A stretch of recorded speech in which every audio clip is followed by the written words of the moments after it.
thème radio anglais.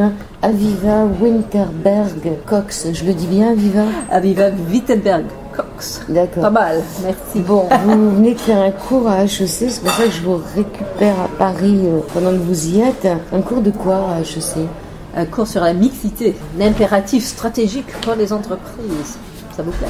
Oui, vous êtes né à Toronto avec une mère française, d'où le fait que vous parliez bien le français. J'ai habité 30 ans à Paris aussi, ça aide. Oui, un petit accent canadien, tout petit. Accent. Depuis 2 décennies, donc, vous parcourez la planète dans votre métier d'auteur et de consultante dans le domaine d'égalité des sexes en entreprise. C'est votre bagarre. C'est ma... Ouais, j'aime pas dire que c'est une bagarre. On peut dire que c'est une séduction. C'est une séduction. Et là, on vous accueille pour un livre qui s'appelle Late Love. Late Love. Et si le meilleur était à venir, c'est publié chez Erol. C'est un livre qui parle de l'amour d'après. D'après quoi? Tardif. L'amour tardif. L'amour tardif. Ce que j'adore, c'est qu'en tout début de livre, il y a cette phrase de l'anthropologue Margaret Mead. Donc cette femme écrit que chaque femme a besoin de 3 hommes dans sa vie. Quels sont ces hommes, Aviva? Ces hommes sont ton premier homme, son premier amour. Le deuxième, c'est l'homme avec qui on fonde une famille. Et le troisième amour, c'est justement ce late love dont je parle. Un amour en pleine maturité, en général après la cinquantaine. Et ça peut être le même homme que le deuxième, pour certains qui ont la chance de faire évoluer Ou que le premier, parce qu'il y en a qui retrouvent... Et il y en a qui retournent voir le premier, absolument. Donc 3 différents ou 3 pareils, en général, c'est des évolutions où on retrouve un humain différent à chaque étape de la vie. Alors vous en avez fait 3. Que 3 en fait. Oui. C'est pas beaucoup dans une vie. Non, donc c'était un couple parfait, 22 ans de vie, vous étiez insatisfaite, vous vous sentiez seule et vous vouliez inventer une nouvelle danse avec votre mari et lui il voulait pas danser, c'est ça? Il n'a pas voulu danser encore avec vous, il trouvait ça bien. Oui, comme beaucoup de relations dont j'entends parler à cet âge-là. Je crois qu'à cet âge-là, ce qu'on entend beaucoup, c'est des couples qui deviennent un peu médiocres, surtout après que les enfants sont grandis, sont partis. Il est temps en fait de renouveler, de recréer une attention particulière au couple qui reste et qui va durer encore des décennies. Alors pour certains qui s'y mettent, c'est génial, c'est un nouvel élan, et pour d'autres c'est un moment de rupture. Qu'est-ce qu'on peut demander de plus à un mari que d'être un bon père, un compagnon fidèle et un colocataire serviable? Beaucoup. On peut demander beaucoup, et c'est justement le problème, c'est que énormément de femmes à cet âge-là demandent plus. Et les hommes sont un peu étonnés de cette demande, comme si c'était tout ça, tout ce que vous venez de dire, ça devrait être suffisant. Et ben non, pour un certain genre de femmes qui n'arrêtent pas d'évoluer, qui en veulent plus, qui se recréent elles-mêmes, qui sont en plein essor, elles veulent plus. Le problème, c'est qu'aujourd'hui, les femmes gagnent souvent la moitié du salaire de la cellule familiale. Donc, ça leur donne une influence, des choix et une certaine liberté qu'elles n'avaient pas toujours. Et avec cette liberté vient souvent l'accroissement des attentes. Pour elles-mêmes aussi, hein, c'est des femmes qui demandent beaucoup d'elles-mêmes. Elles demandent beaucoup de leurs enfants, elles demandent beaucoup de leur mari. Alors l'amour d'après, c'est la cerise sur le gâteau de la vie. Alors pourquoi une majorité de livres et une majorité de personnes cherchent à dissuader les femmes de rompre la relation, de couper le couple? Mon livre, c'est un essai d'invitation à mettre un contexte un tout petit peu plus favorable à ce qui me semble inéluctable, des évolutions personnelles. On parle beaucoup d'évolutions professionnelles. Je crois qu'il va falloir pouvoir évoluer aussi dans le domaine personnel. Et je crois que pour le moment, c'est encore vu comme étant horriblement problématique. Ça touche, ça choque. Il y a des attentes religieuses, il y a des attentes traditionnelles, il y a des attentes conservatrices, pas mal de choses. Et je dirais juste que ça va rentrer un peu plus dans les mœurs et qu'on peut apprendre à le faire bien. Comment expliquer aussi l'explosion actuelle des remariages à l'âge mûr? Justement, un doublement des divorces après la cinquantaine qui sont très fortement associés à justement un remariage. Et c'est des gens qui cherchent d'autres formes de relations à l'âge mûr Et souvent, et ce que j'ai pu entendre à travers les entretiens dans mon livre, c'est des expériences très positives, qui retrouvent mieux, bien, profond. Et c'est exactement ça, le cerise sur le gâteau de la vie. Alors, est-ce que le divorce peut être considéré comme une façon créatrice d'apprendre à vivre par soi-même? Absolument. Alors, pour certains, c'est pas des remariages.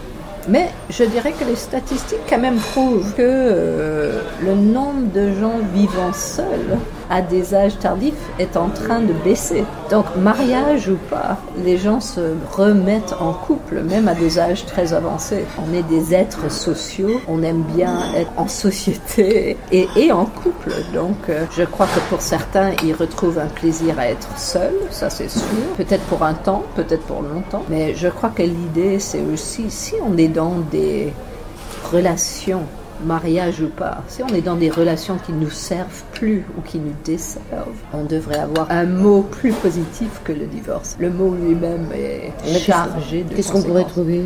Difficile, mais transition personnelle. On est dans une phase de transition. Les tourtereaux à cheveux gris peuvent-ils inspirer les autres générations? C'est beau de voir des personnes âgées se tenir par la main dans la rue. Ouais, absolument. Moi, j'étais extraordinairement inspirée par ces vieux amoureux que j'ai pu interviewer, qui ont 70, 80 ans, qui sont mais éperdument amoureux. C'est extrêmement beau à voir. L'amour est toujours beau, mais de le voir avec des gens très âgés qui retrouvent une force de jeunesse et d'émotion à ces âges-là, c'est très touchant. Et je dirais que pour les enfants de beaucoup de ces gens que j'ai interviewés, les enfants aussi sont extrêmement heureux de voir leurs parents heureux. Bah oui, parce que c'est plus facile de vivre sa vie quand on n'a pas à s'occuper d'une personne seule qui déprime dans son coin que d'avoir des amoureux qui se tiennent la main. Exactement. Alors comment fonctionne votre livre? Contrairement à vos livres précédents, vous devez admettre que cet ouvrage se risque librement à emprunter à différentes catégories. Il y a d'abord du développement personnel, de la sociologie, de l'autobiographie, voire de la littérature. Il réunit des expériences personnelles, des interviews, des statistiques sur la société, des analyses, des réflexions personnelles, des poésies, etc. Il y a 4 parties. La première partie, c'est partir. La deuxième, c'est chercher. La troisième, c'est aimer. Et la quatrième, c'est se lancer. Alors partir, commencer par partir. Est-ce qu'on doit rester ensemble? C'est la question qu'on doit se poser. C'est pas un livre forcément pour que tout le monde... on va trouver un mot avant la fin de l'émission. tout le monde se sépare voilà, tout et le monde se lance à nouveau. Voilà. Partir, vous parlez des 4 cavaliers de l'Apocalypse. Il a écrit Les couples heureux ont leurs secrets. Il s'appelle John Gottman. Oui, John Gottman. Alors lui, ça va parler à beaucoup de gens. Il y a le fait... des critiques, on peut sentir si un couple va mal, et on peut le voir chez les autres aussi. Donc, il y a quoi? Lui, il est connu pour avoir analysé des vidéos d'1 quart d'heure où il a pu prédire si ces couples vont rester ensemble ou pas. Justement en observant s'il y avait ce genre de 4 différents types de comportements qui indiquaient que c'était un couple dysfonctionnel qui n'allait pas durer. Oui, la critique, on est toujours un peu embêté quand on voit un homme ou une femme critiquer son mari devant les autres. C'est horrible. Ça nous gêne. Ouais. Il y a aussi le mépris. Très important, le mépris. Quand on entend une moitié d'un couple parler de façon méprisante de son couple. Et donc, moi, j'ai connu un couple comme ça, même plusieurs, où le mari méprisait et critiquait sa femme, mais bon, elle n'avait pas les moyens de partir. Ce qui change à notre époque, c'est que les femmes ont les moyens de partir. Justement, alors mon livre est un peu nouveau pour moi sur sa forme, mais en fait, le message est assez proche de mon travail. C'est que justement, les évolutions chez les femmes depuis une centaine d'années font qu'aujourd'hui, elles ont des nouvelles règles, elles ont des nouvelles attentes, des nouveaux moyens, une nouvelle liberté, et que ça crée des disruptions avec beaucoup de systèmes, des systèmes d'emploi, des systèmes d'entreprise, des systèmes de pays et des systèmes de relations amoureuses. Et quand les règles de pouvoir évoluent, il faut que les relations évoluent avec. Il y a aussi le 4e point, se mettre sur la défensive, c'est-à-dire ne pas écouter l'autre, mais toujours être sur la défensive. Réagir, ouais. Et puis la fuite, c'est-à-dire l'homme qui va même pas écouter sa femme, ce qu'elle a à lui dire, il tourne les talons. Donc ça, c'est le signe qu'un couple va mal. Ouais. Que n'importe quelle relation d'ailleurs. Oui. C'est pareil au travail. Si on a ce genre de problème dans le côté professionnel ou personnel, c'est le signe d'une relation qui ne fonctionne pas bien. Alors, qu'est-ce qui a tué votre couple? Je dirais justement ce besoin d'aller plus loin, plus profond, plus mature, de passer du temps à investir, en parler du couple, d'améliorer une relation. Quelqu'un qui n'était pas aussi intéressé par ce sujet que moi. Vous dites une très belle phrase, vous dites que l'amour s'en est allé comme si quelqu'un avait éteint la lumière. C'est une belle phrase. C'est souvent, j'ai entendu dans mon histoire comme dans d'autres, que après des années de doutes, de questionnements, c'est pas rapide ce genre de décision de partir. Ça prend en moyenne, je dirais, de ce que moi j'ai pu voir, 5 ans. Non, les gens s'assoient longtemps sur cette décision.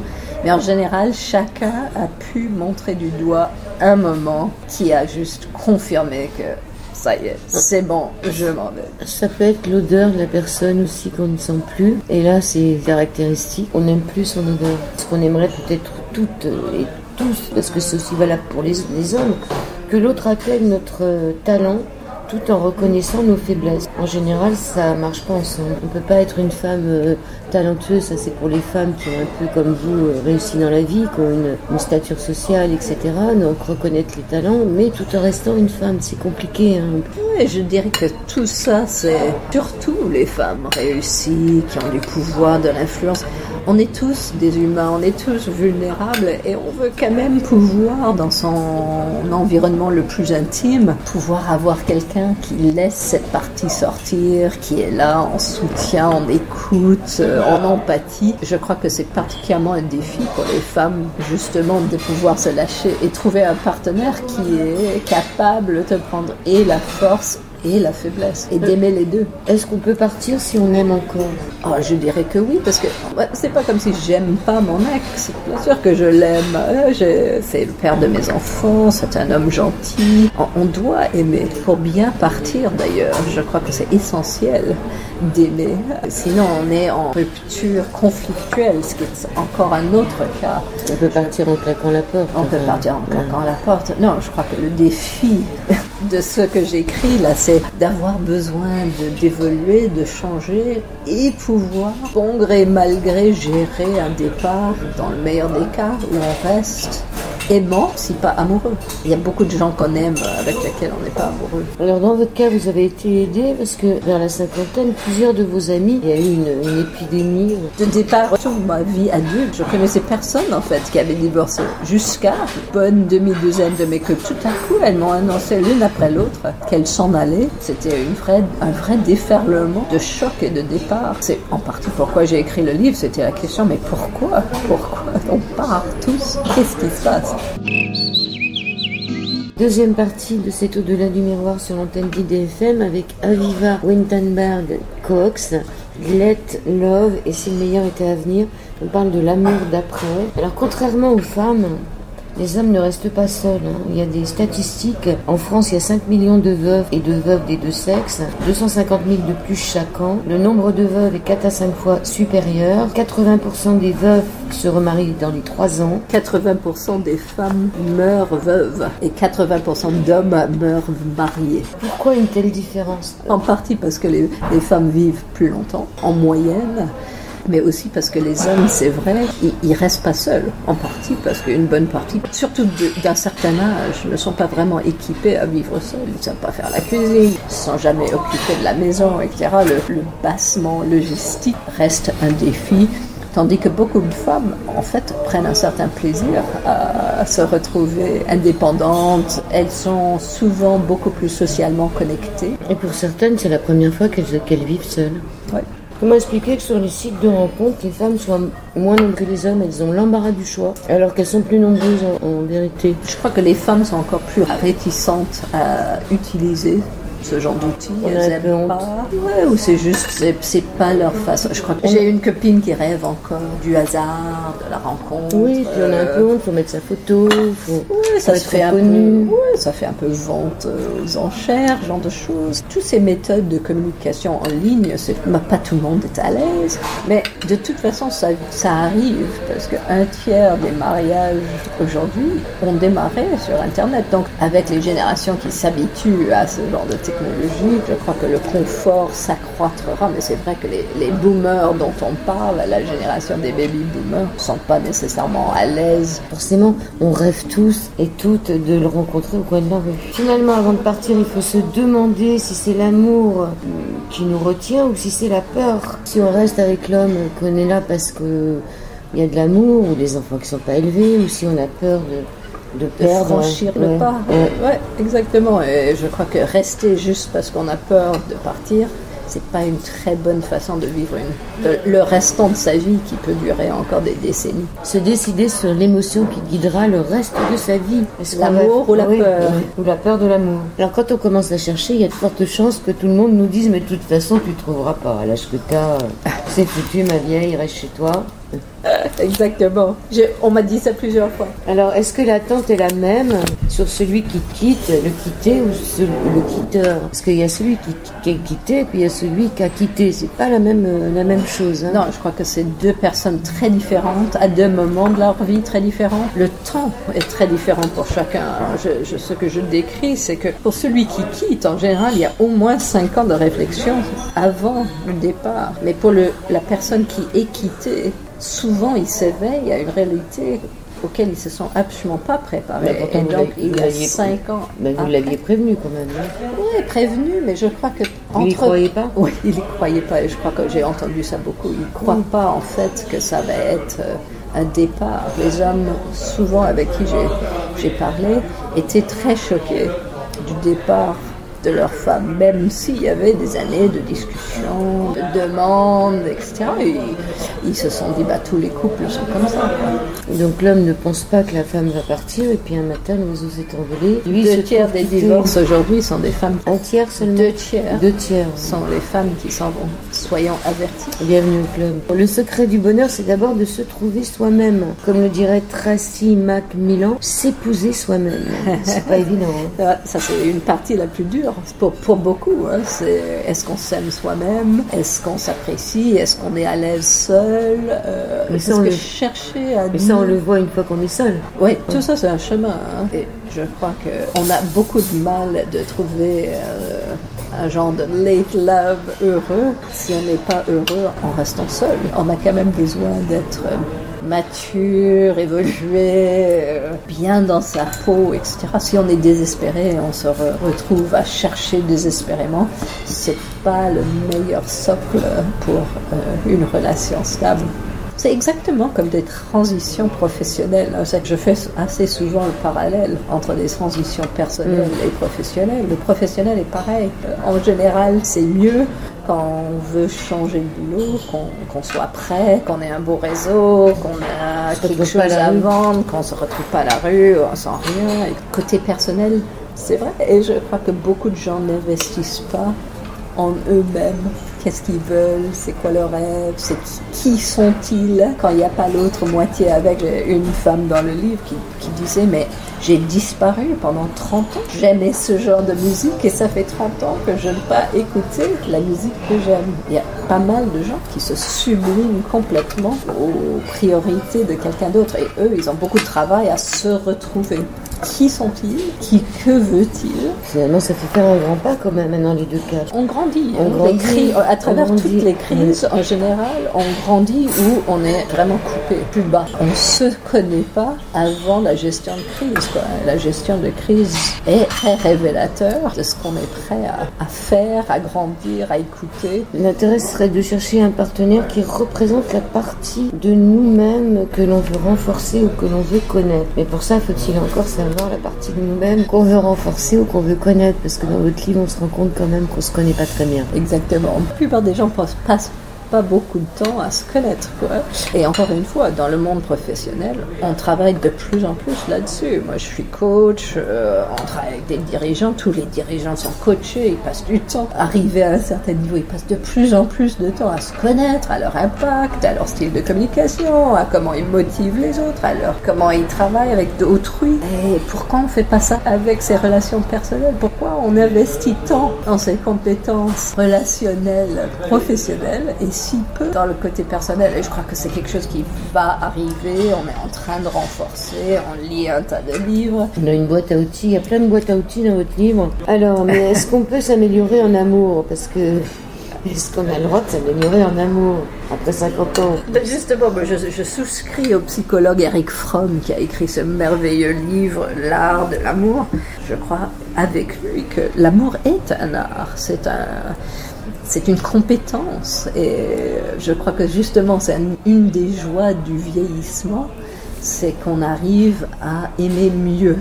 On se connaît soi-même mieux, on s'aime soi-même mieux. Et on est prêt à aimer l'autre de façon beaucoup plus compétente, attentive, empathique aussi. On peut devenir un maître. On peut devenir un maître de l'amour. C'est la question. Est-ce qu'on peut devenir vraiment bon à ça? Et si on devient vraiment bon, quel est son impact sur celui qui est aimé?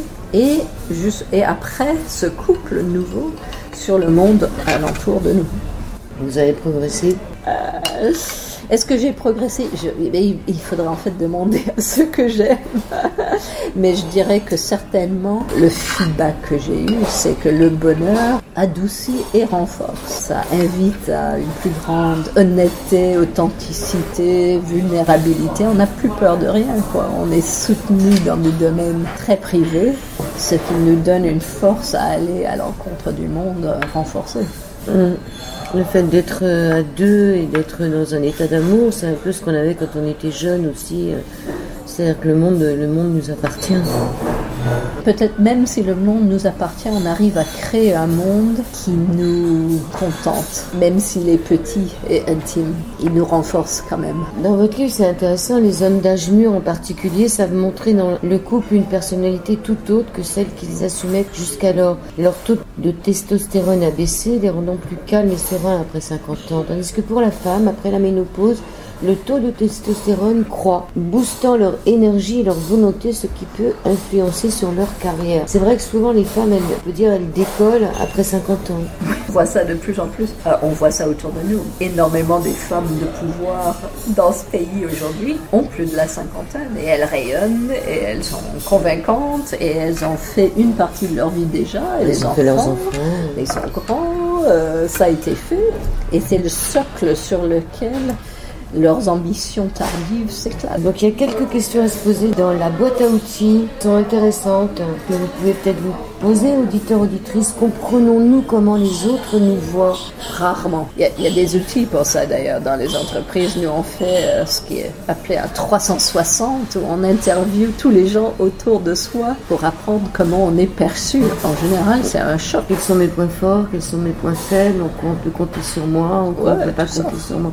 Connaissons-nous notre impact sur les autres? Leur avons-nous posé la question? Sommes-nous capables d'écouter, d'entendre à la fois le message et l'émotion qu'ils véhiculent? Ça, c'est important aussi. Surtout en couple. L'écoute derrière les mots. Justement, vous parlez d'une écoute active. C'est quoi une écoute active? Justement, une écoute qui va bien au-delà juste des mots et qui mesure l'émotion, le non-dit, ce qui attend d'être dit, toute la peur ou l'envie qu'il y a dans les yeux, dans le corps. Et ça, un homme qui arrive à apprendre comment écouter les femmes, c'est un vrai cadeau. Hein. Et pareil pour les femmes. Et pareil dans les deux sens. On a tendance à se laisser entraîner par nos propres émotions. Ouais. Et l'intérêt, c'est justement d'écouter l'autre sans rentrer...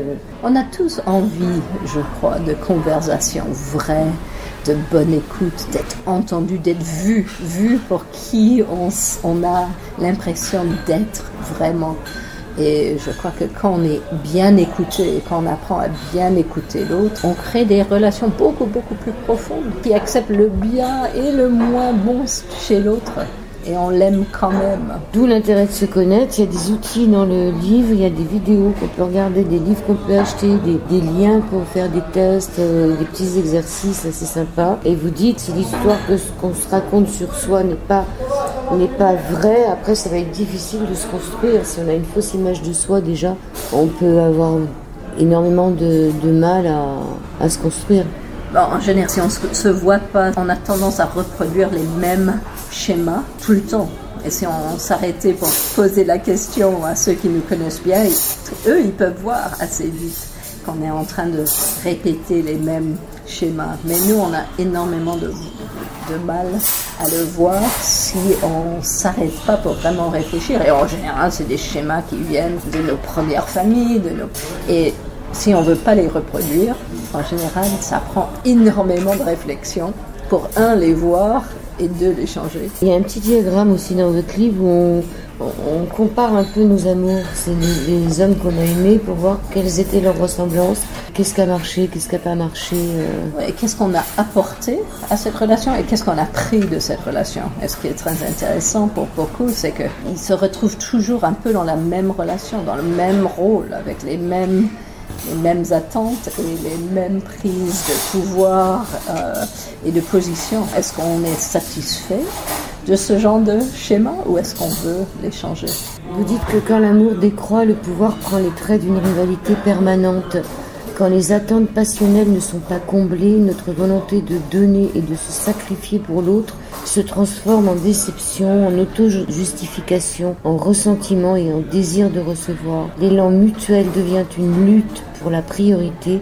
Alors, l'amoureux en colère, au lieu de se consacrer au couple, peut décider de ne s'occuper que de lui-même. C'est de est-elle personne, c'est ça, ouais. Personne, ouais. Le sentiment de force. C'est vrai que quand on n'est pas satisfait, il y a une sorte de colère.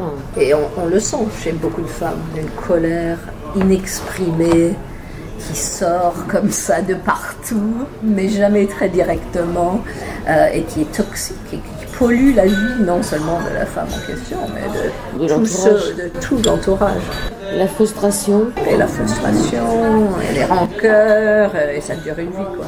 Alors, maintenant le couple s'est reformé, un couple s'est reformé, l'importance d'avoir des rituels. Oui, quand on crée un nouveau couple, on a souvent envie de créer des nouvelles règles, des nouvelles façons de traiter l'un l'autre, de prendre du temps, d'être très attentif à comment on va vivre ce nouveau couple. Et je crois que ce qui est intéressant, c'est que beaucoup de couples dont j'ai parlé avaient des rituels un peu sacrés, quoi, de prendre du temps l'un pour l'autre, de vraiment s'écouter, de vraiment trouver des moments pour le faire. Et il y avait une intentionnalité dans même le design du temps qu'on s'accorde et de l'intérêt qu'on s'accorde et où et quand et comment. Et ça marche.